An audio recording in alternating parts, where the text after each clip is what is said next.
Qu'est-ce qui fait qu'on est heureux? C'est quoi le vrai bonheur et comment faire pour l'atteindre? Comment faire pour vivre sans tabou, sans jugement et dans l'amour de soi sur une base quotidienne? Comment développer sa résilience et surmonter ses peurs?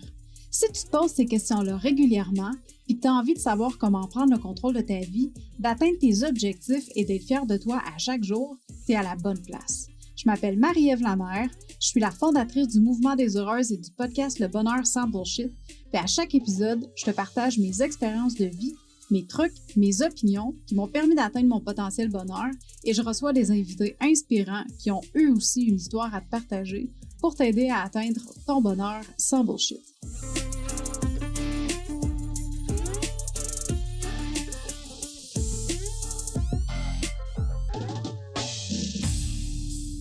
Bonjour chère heureuse, bienvenue sur le podcast du Bonheur sans Bullshit. Merci d'être là avec moi aujourd'hui. Je parle pas fort parce que il est présentement 5h30 du matin. Ça fait pas si tant longtemps que je suis debout. J'ai encore les yeux collés un peu, puis je suis présentement entourée de lutins parce que ma fille tripe sur les lutins solides. Puis au courant des années, elle en a vraiment ramassé une couple. Ma mère y en a donné. Écoute, c'est vraiment quelque chose. Juste pour te dire, là, c'est 1, 2, 3, 4, 5. Elle en a 5. Puis la fille de mon chum en a 2 aussi. Fait que c'est ça. Il y a beaucoup de va-et-vient la nuit avec les lutins à la maison. Fait que tout ça pour dire, je viens de me lever, ça fait pas si tant longtemps. Puis j'enregistre l'épisode parce que l'épisode sort aujourd'hui. Puis c'est ça. Je m'étais dit, écoute, pourquoi pas, je suis inspirée. Fait qu'on va l'enregistrer. Hier soir, j'étais fatiguée, puis je filais pas trop, puis ben ça allait bien, mais je veux dire, je filais pas trop le sujet, puis j'étais comme, tu sais, j'avais plein de choses en tête. Fait que je me suis dit, je vais essayer de l'enregistrer ce matin. Ben voilà, c'est là qu'on est. Fait que aujourd'hui, j'avais envie de te parler de la mission de vie, de notre mission de vie, de ta mission de vie, de ma mission de vie. J'avais envie de discuter de ça parce que c'est un sujet qui me touche énormément depuis un bon 2 ans, je dirais. Puis c'est quelque chose qui contribue à mon bonheur comme énormément, là, à vitesse grand V. C'est vraiment... c'est quelque chose qui prend beaucoup de place en moi, puis j'avais envie d'en discuter justement parce que, tu sais, bonheur. Fait que je me demandais comment est-ce que toi, tu vois ça, une mission de vie? C'est quoi pour toi une mission de vie? À quoi ça sert? Tu sais, dans notre société, on va à l'école, tu sais, on apprend à vivre en société, mais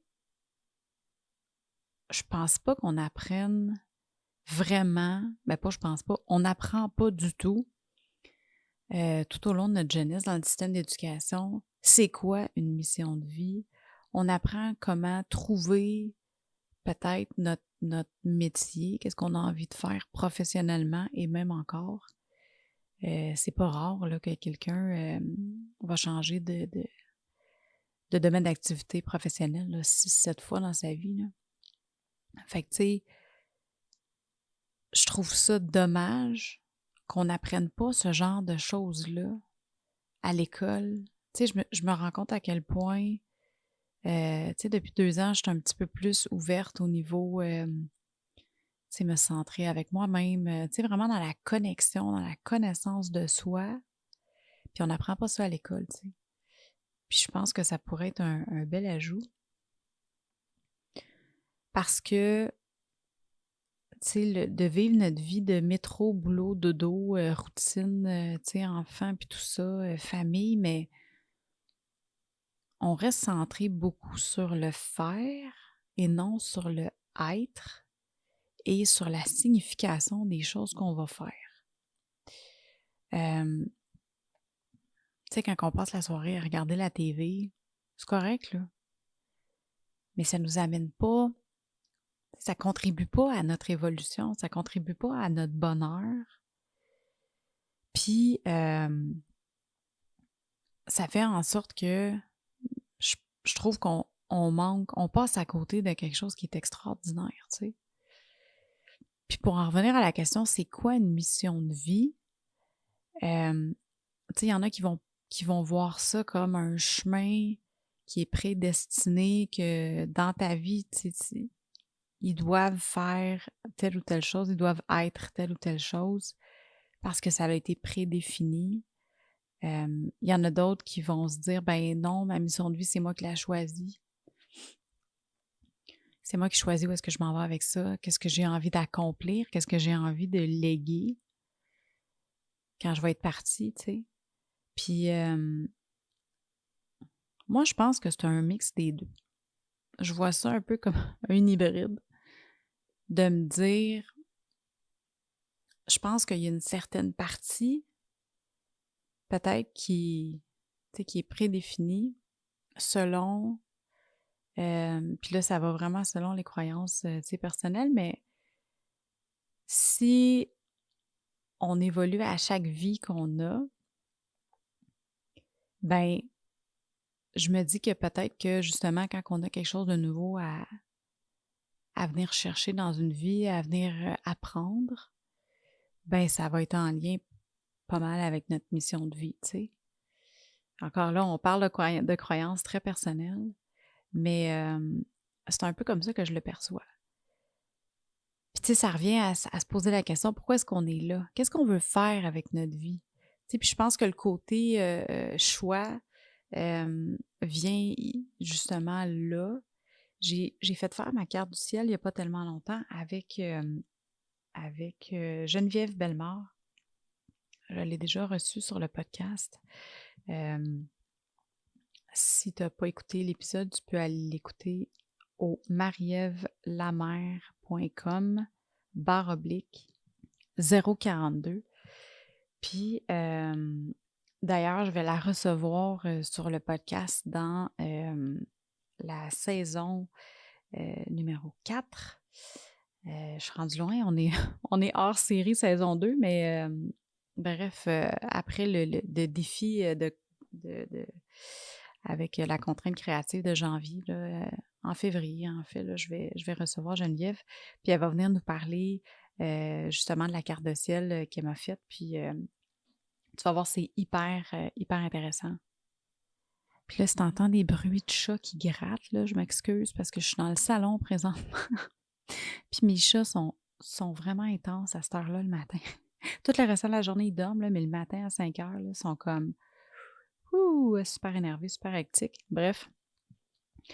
Fait que c'est ça, fait que, tu sais, j'ai fait faire ma carte du ciel avec Geneviève, puis elle me disait que si on suit notre nœud nord, tu sais, il y a le nœud sud, le nœud nord. Le nœud sud, c'est qu'est-ce qui se répète au travers de nos vies, les patterns finalement qu'on vit puis on reproduit, tandis que c'est un peu notre zone de confort, si on veut, là. Puis quand on vient vraiment, on suit notre nœud nord, ben c'est là qu'on vient briser des patterns. C'est là qu'on vient évoluer puis qu'on vient apprendre quelque chose, qu'on vient finalement travailler sur. Tu sais, c'est là qu'on va s'épanouir vraiment, puis on va détruire les patterns qui sont nocifs dans notre vie, tu sais. Fait qu'on va vraiment venir briser certaines choses qui nous servent plus, finalement. Puis moi, dans mon cas, mon nœud nord, c'est un nœud qui est en taureau. Puis mon but, où est-ce que je peux apprendre quelque chose puis briser les patterns, c'est vraiment de venir apprendre à apprécier la simplicité de la vie, tu sais, de vraiment mettre mon attention sur des petits bonheurs, sur le retour à la nature, puis qu'on peut être bien dans la simplicité. Puis je te dirais que c'est fou parce que ça fait plusieurs années que j'ai commencé à appliquer ça, parce que ça venait vraiment pas naturellement tu sais, en moi avant. Puis plus que je l'applique, mais je le vois, tu sais, mieux que je me sens, plus que je réussis à vraiment évoluer, à être heureuse, à, à atteindre des choses que je pensais pas être capable d'atteindre dans ma vie dans le passé. Fait que ça fait vraiment une différence. Puis tu sais, là où est-ce que je me pose la question, c'est, tu sais, c'est ça, c'est que à force d'y penser, je me disais, c'est quoi je veux faire de ma vie? Tu sais, comment est-ce que j'ai fait pour trouver ma mission de vie? Ça a été, dans le fond, une série de questionnements pendant plusieurs années. Tu sais, pendant des années, j'ai essayé des affaires, j'essayais de me centrer puis de comprendre finalement qu'est-ce que je fais ici? Tu sais, qu'est-ce que je veux faire? Qu'est-ce que je veux léguer? Tu sais, parce qu'on peut léguer plein de choses dans notre vie. On peut léguer tu sais, des biens matériels, des empires même. Tu sais, si tu regardes Warren Buffett, qu'est-ce que, tu sais, l'empire qu'il a bâti, ou on peut laisser aussi des idéologies qui vont rester au travers les années, comme par exemple, tu sais, Martin Luther King, qui a joué un rôle énorme dans les droits et libertés en Amérique, puis dans tout ce qui est protestation non violente et tout ça. Puis sinon, ben il y a la contribution sociale, comme Mère Teresa, genre que, tu sais, elle a passé sa vie à donner aux autres, puis elle a créé la Fondation des missionnaires de la charité. Fait que c'est quoi qu'on veut léguer? Qu'est-ce qu'on veut laisser une fois qu'on va être parti? Tu sais, quand on fait juste se focusser sur le faire, sur OK, je me lève, il faut que j'aille travailler, faut que j'aille porter mes enfants à l'école, puis après ça, je reviens, puis tu sais, on fait la routine du soir, les bains, le dodo, le souper, les devoirs. Puis après ça, je suis fatiguée, fait je m'écrase devant la TV, puis je me couche, puis je me relève le matin, puis je travaille pour payer des bills, je travaille pour payer des comptes, mais j'apporte rien dans ma vie nécessairement à part m'acheter des choses. Tu sais, je m'achète une belle maison, je m'achète un beau char, je me fais poser une piscine creusée. Tu sais, quand on a des biens matériels, don't get me wrong, là, j'adore ça. Là. Moi, tu sais, je me considère comme une personne matérialiste. J'aime les belles choses. Ça faisait d'ailleurs partie de ma carte du ciel. J'aime les belles choses. Tu sais, j'aime visuellement. Tu sais, chez nous, quand c'est propre, puis que c'est beau, puis que tu sais, tout est bien fait, la déco, puis tout ça, ça me fait me sentir bien dans mon environnement. Tu sais. Mais à chaque fois que je m'achète quelque chose, ça m'apporte un bonheur très, très, très, très éphémère. C'est très ponctuel. Tu sais, t'achètes quelque chose, t'en profites, mais après, là, tu sais, après une couple de fois que tu l'as utilisé, là, peu importe c'est quoi, là, ben, tu penses à la prochaine chose que tu vas t'acheter, là. Tu sais, ça va pas remplir un vide, ça va pas contribuer à ton bonheur intrinsèque à long terme. Fait que c'est vraiment quand on vient se centrer, se connecter à soi-même, puis vouloir contribuer en quelque part, que on peut vraiment manifester son bonheur à un autre niveau. Tu sais, autant envers soi-même qu'envers les autres. Tu sais, c'est quoi qu'on veut faire de notre vie? Puis, quand est-ce qu'on peut dire qu'on a trouvé notre mission de vie? Parce que, tu sais, tu peux te dire, ah, moi, je vais aller faire du... tu sais, quand j'étais jeune, j'avais été faire du bénévolat. J'étais en programme d'éducation internationale au secondaire, puis on avait des heures de bénévolat à faire. Puis souvent, justement, dans le temps de Noël, dans le temps des fêtes, on allait au panier d'épicerie populaire dans le coin de Sainte-Thérèse, puis tu sais, on faisait du bénévolat là, on aidait. Moi, j'ai fait beaucoup de bénévolat à la bibliothèque aussi, à Sainte-Thérèse. Mais tu sais, j'ai pas trouvé ma mission de vie au travers de ça. Ça me faisait vraiment du bien de faire ça puis de contribuer. Je trouvais ça vraiment bien.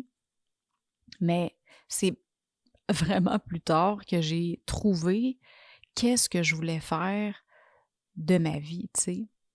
Puis je me suis posé la question, est-ce que trouver ma mission de vie va contribuer seulement à moi ou va aussi contribuer aux autres?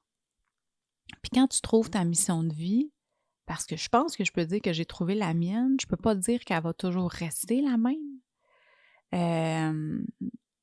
Tu Tu sais, peut-être que j'en ai plusieurs missions de vie, peut-être qu'on en a juste une, peut-être que dans certains cas, on peut en avoir plusieurs, ou on garde la même, mais elle va comme évoluer avec le temps, elle va se changer. Mais, tu sais, pour moi, depuis que j'ai trouvé ça, le métro boulot dodo, là, il est devenu complètement futile. Ça a comme plus rapport, là. Tu sais, c'est plus ça. C'est pas ça la vie, c'est pas ça que j'ai envie d'accomplir. Ben en fait, ça, c'est pas nécessairement accomplir rien, là. Tu sais, j'ai envie d'aller plus loin. Puis depuis que j'ai cet éveil-là, si on veut, ma vie a complètement changé, ma perception de la vie aussi, de moi, de ma famille, de qu'est-ce que je fais au quotidien aussi, de ma vie professionnelle. Tout a changé, puis tout s'est centré, tout est en train de se centrer autour de ma mission de vie. Autant ma vie professionnelle que ma vie personnelle. Puis c'est tellement empowering, c'est tellement fort que, tu sais, there's no going back, là. Je pourrais pas du jour au lendemain dire, OK, je laisse tout tomber, puis genre, je reviens dans qu'est-ce que je faisais avant, ou tu sais, je reviens dans la situation ou de la façon que je voyais les choses avant. Oublie ça, là. Tu sais, je suis ailleurs, là. C'est comme, je peux pas revenir en arrière. Depuis que j'ai ressenti ça, parce que ça m'apporte tellement de suivre ma mission de vie, m'apporte tellement de bien, autant pour moi que ça apporte du bien aussi dans mes relations. Tu sais, c'est vraiment spécial comme feeling. Puis, je pense que ça vient nous faire évoluer plus que n'importe quoi d'autre. Parce que, tu sais, tu te retrouves quand même confronté à plusieurs challenges quand tu es focus sur ta mission de vie parce que, ben, c'est comme dans n'importe quoi. Tu sais, tu as un objectif, tu bâtis un projet ou quoi que ce soit, tu vas avoir des challenges, tu vas avoir des obstacles qui vont se présenter, mais ton objectif ne va pas changer. Fait que tu vas t'adapter aux situations pour faire en sorte de l'atteindre, no matter what. Puis je pense que l'autre question que je me posais, c'est est-ce que notre mission de vie va contribuer seulement à nous? Est-ce que c'est quelque chose de personnel ou c'est quelque chose qui doit être fait envers les autres? Parce que, tu sais, quand tu penses à ça, ben ma mission de vie à moi, c'est d'aider les gens, d'aider les femmes à reprendre leur contrôle, à manifester leur bonheur. Mais l'affaire, c'est que pour être en mesure de faire ça, il faut que je le fasse moi. Tu sais, c'est ça qui a fait en sorte, c'est la journée que j'ai changé ma vie, puis que j'ai pris mon bonheur dans mes mains, c'est là, je pense que j'ai vraiment été trigger ma mission de vie parce que c'est ce qui me permet aujourd'hui de pouvoir en parler. C'est ce qui me permet de pouvoir partager mes expériences, partager mes connaissances, qu'est-ce que j'ai appris au travers ça. Puis c'est ce qui m'a permis de bâtir tout le programme de l'amour de soi, tu sais. Puis le podcast aussi. Puis je pense que si on suit notre mission de vie, automatiquement, les autres vont en bénéficier. Premièrement, parce que, ben, on devient une meilleure personne. Fait que ça va aider nos relations. Mais deuxièmement aussi parce qu'on va inspirer les gens autour de nous d'une façon ou d'une autre. Même si tu ne te dis pas, OK, moi, je veux bâtir un programme en ligne puis je veux aider les gens. Même si tu ne te dis pas ça consciemment, si tu suis ta mission de vie puis que tu réussis à te centrer puis à être bien puis à manifester ton bonheur, veux pas, tu vas automatiquement inspirer les autres autour de toi à faire la même chose. Puis tu sais, comme je disais, moi j'ai été des années à chercher cette mission-là, là. Mais tout ce que j'essayais, ça fonctionnait pas. Je finissais tout le temps par me dire que c'était pas une bonne idée ou que je perdais intérêt parce que c'était pas des choses que j'avais déjà accomplies. Puis là où est-ce que j'ai eu mon déclic, ben tout ce que j'ai fait, c'était pas pour me trouver une mission de vie. Je sais pas si c'est clair où est-ce que je m'en vais avec ça, mais tu sais, dans le fond, le fait de quand j'ai voulu inspirer les gens avant de vivre tout ça, tu sais, je me disais, qu'est-ce que je pourrais faire professionnellement pour avoir du fun, moi, mais pour aider les autres aussi? Mais on dirait qu'il n'y a rien qui venait me chercher deep comme depuis que j'ai changé ma vie parce que je l'avais pas fait. Tu sais, je me dis, comment est-ce que je peux faire pour enseigner quelque chose à quelqu'un quand je l'ai pas fait? Tu sais, je l'ai déjà fait avec un logiciel comptable, là, de l'enseigner à des gens sans l'avoir appris moi-même. Mais là, on parle de quelque chose qui est très technique, quelque chose qui sort d'un livre, tu sais. Le livre, c'est pas moi qui l'ai écrit. Tandis que le programme de l'amour de soi, c'est moi qui l'ai fait. Parce que je l'ai vécu. Puis maintenant, je le partage. Fait que je pense que, en quelque part, notre mission de vie, c'est vraiment quelque chose qu'on va faire, qu'on va être, mais sans nécessairement le planifier. Tu sais il va y avoir un changement on va avoir dans notre vie qui va venir faire en sorte que après, on ne sera plus la même personne. Tu sais? Puis, tout ce que j'essayais avant, tu sais, soit que je perdais intérêt, soit que je finissais par me dire « Ah, c'est pas une bonne idée », mais pas cette fois-ci. Tu sais, c'est comme se poser la question « 1 plus 1, ça donne quoi? » Ben, tu le sais que la réponse, c'est 2, là. Tu sais, tu vas pas te remettre en question, tu vas pas remettre en question cette réponse-là parce que tu le sais que c'est ça. Tu sais, 1 plus 1, ben, ça donne 2. Mais tu sais, c'est clair, c'est précis. C'est un peu la même chose avec comment est-ce que je me sens face à ma mission de vie. C'est clair dans ma tête. Mais plus que juste dans ma tête, dans mes tripes aussi. Je me sens alignée, je me sens centrée, puis ça fait du sens. Puis, tu vois, on en a parlé justement dans ma salle Clubhouse cette semaine. Si jamais tu veux venir jaser avec moi dans la salle sur Clubhouse, c'est à tous les mardis à 13h, heure de Montréal, puis 19h, heure de Paris. Je vais mettre le lien de mon tag, de mon username là, dans Clubhouse, dans les notes d'épisode. Tu pourras aller voir. Sinon, tu peux me rejoindre. C'est la même chose que partout sur les réseaux sociaux. Là, c'est @commercial Marie-Ève _Lamère, MARYEVE _LAMER.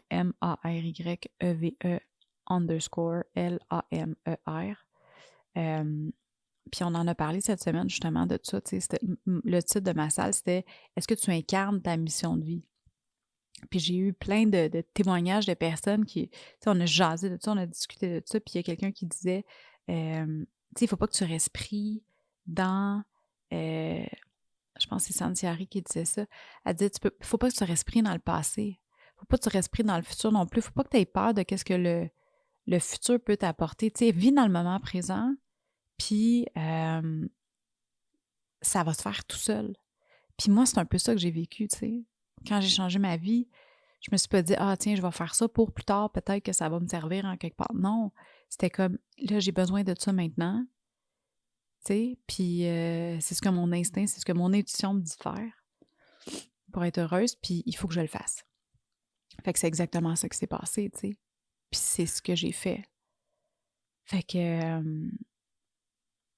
c'est ça, tu sais, fait qu'en suivant notre mission de vie, je pense que ça nous amène à prendre le contrôle. Moi, ça m'a amené à reprendre le contrôle. Puis tu sais, comme je disais, ça fait environ 2 ans là, que je suis vraiment dedans. Puis cette mission-là m'a amené à reprendre le contrôle sur ma routine de bien-être. Ou peut-être c'est le contraire. C'est peut-être le contraire aussi. Prendre en main ma routine de bien-être ça contribue à l'application de ma mission de vie, je sais pas, mais tu sais, comme tout récemment, j'en parlais dans le dernier épisode de podcast, tu sais, j'ai vraiment repris ma remise en forme. J'ai recommencé à m'entraîner, j'ai recommencé à faire de la méditation, à faire du yoga. Je fais attention à ce que je mange aussi, tu sais, j'écoute mon corps parce que j'ai quand même quelques restrictions alimentaires, mais je les écoute pas tout le temps. Des fois, je suis comme « Ah, j'ai le goût de manger ça », puis tu sais, c'est correct là, de se donner le droit. C'est correct de s'octroyer le droit, de déroger un peu, mais je le sais qu'est-ce qui me fait du bien, tu sais. Fait que là, ces temps-ci, je mets beaucoup l'accent sur qu'est-ce qui me fait du bien. Puis, je me suis même procuré ça faisait une couple de mois que je voulais me prendre un oracle, des cartes d'oracle. Puis j'en ai acheté un. C'est, je pense que c'est Libération énergétique que ça s'appelle, là, comme le sujet de ce deck de cartes-là. C'est vraiment spécial. Tu sais, on s'entend, là, c'est des outils, là. C'est pas, tu sais, tu peux pas baser ta vie là-dessus, là. C'est des outils, mais je trouve que c'est des très beaux outils quand tu commences à vraiment être connecté avec toi-même. Ce qui ressort de là, c'est très impressionnant. C'est intéressant. Moi, je m'amuse avec ça au bout, là, puis je trouve ça vraiment cool. Fait que, mais tu sais, je me sens tellement bien au travers de tout ça. Je me sens centrée, je me sens connectée. C'est pas toujours parfait, puis c'est bien correct comme ça. Je recherche pas la perfection, je recherche pas l'équilibre parfait, parce que ça n'existe pas, tu sais. Mais juste de me sentir bien, ça m'aide à me propulser dans ma mission de vie, puis à vraiment vouloir inspirer les femmes à manifester leur bonheur, elles aussi, tu sais, au travers de l'amour de soi, au travers la douceur, au travers le fun aussi. Il faut que ça soit le fun, tu sais, il faut que ça soit tripant, là, de manifester son bonheur, là, puis ça l'est, là. Tu sais, c'est pas plate, c'est vraiment pas plate. Puis oui, il y a des périodes un petit peu plus difficiles, mais je pense qu'à un moment donné, il faut se donner le droit de se sacrer dans l'eau froide, si je peux dire ça comme ça. Mais, tu sais, de juste être soi. Puis de se donner le droit, puis de se donner la chance d'être heureuse. Parce que ça part tout de là. Tu sais, c'est de croire qu'on a le droit d'être heureuse, qu'on a la capacité de le faire, puis de mettre nos peurs de côté. Parce que des fois, on a peur de l'échec, mais souvent, on a peur du succès aussi. On a peur de réussir parce qu'on a peur de perdre. Tu sais, dans le sens que si tu réussis puis que tu obtiens quelque chose, tu as peur de le perdre après parce que ça fait mal. Tu veux pas avoir avoir à faire un deuil sur ton bonheur, là. De dire comme, ah yes, j'ai atteint mon bonheur, puis next thing you know, tu le perds. Mais c'est pas de même que ça marche, là. Une fois que tu l'as, tu l'as, là. Tu sais, une fois que tu as atteint cet éveil-là, cette conscience-là, cette connaissance de toi-là, tu la perds pas après, tu peux juste aller vers le haut. Tu sais, il n'y a rien qui va être parfait, là. Il ne faut pas chercher la perfection. C'est correct. C'est d'y aller une chose à la fois, c'est d'y aller un jour à la fois, une étape à la fois, puis de vraiment enjoy chaque moment du processus, c'est chaque étape du processus de la manifestation de son bonheur. Tu sais, ça va toujours être en mouvement, ça va toujours être en évolution. C'est pas quelque chose qui se finit, là. Tu sais, il n'y a pas de ligne d'arrivée à ça, là. Il y a des étapes à franchir, tu as des milestones que tu peux célébrer, mais il n'y aura jamais de ligne d'arrivée, là. Tu vas toujours être en évolution vers ton bonheur, puis c'est ça qui est beau. Tu sais, c'est que tu peux toujours améliorer la chose, tu peux toujours évoluer. Fait que c'est ça, fait que, hey, ça fait combien de temps qu'on jase, là? Ça fait 30 minutes presque qu'on jase, ça fait 20 quelques minutes. Je pensais pas faire un épisode long de même. Je pensais que ça allait être tout petit. Je me disais, ah, même que j'aille les yeux collés à 5 heures, ça me tentera pas même. Mais non, finalement, j'étais bien inspirée. Fait que dis-moi donc, chère heureuse, j'aimerais ça savoir, est-ce que toi, tu l'as trouvé, ta mission de vie? Est-ce que c'est quelque chose qui est clair pour toi? Puis, comment tu te sens au travers ça depuis que tu vis ta mission de vie? Puis si c'est non, la réponse, si tu ne l'as pas trouvée encore, est-ce que c'est quelque chose que tu recherches? Est-ce que tu la cherches activement, ta mission de vie, ou est-ce que tu es dans le flow, puis tu attends que les choses viennent à toi, puis tu restes ouverte aux opportunités, ou si complètement au contraire, tu n'as aucune idée de qu'est-ce que ça pourrait être, puis tu aimerais ça la trouver, mais que tu n'as aucune idée vers quoi t'enligner, puis ça pourrait être quoi ta mission de vie. J'aimerais ça t'entendre là-dessus. Envoie-moi donc un DM sur Instagram au @Marie-Ève avec un Y _ Lamer, Lamer, ou tu peux m'écrire un courriel aussi au podcast à commercial-marievlamer.com. Bref, j'aimerais ça t'entendre là-dessus, à savoir c'est quoi ta relation, toi, avec ta mission de vie. Fait que sur ça, ben écoute, je te souhaite une belle journée, une belle soirée, une belle nuit. Je ne sais pas quand est-ce que tu vas écouter l'épisode. Puis on se parle bientôt pour le prochain épisode de hors-série. On était dans le 4e aujourd'hui. Fait que c'est bien trippant. Puis, ah oui, avant qu'on se laisse, tantôt, je pense que je t'ai mentionné rapidement, en janvier, je vais faire un défi de 31 épisodes. Fait qu'il va y avoir un épisode par jour en janvier avec contraintes créatives. C'est quelque chose on a lancé au sein de l'Académie du podcast suite à l'idée de Séverine Criqui qui anime le podcast La créativité agile. Donc, si c'est quelque chose qui t'intéresse, la créativité agile, va écouter son podcast. Tu vas vraiment apprécier. C'est une femme formidable, très inspirante. Je l'aime beaucoup. Fait que sur ce, ma belle heureuse, je te souhaite une merveilleuse journée. Puis, on se parle bientôt. Et bye là!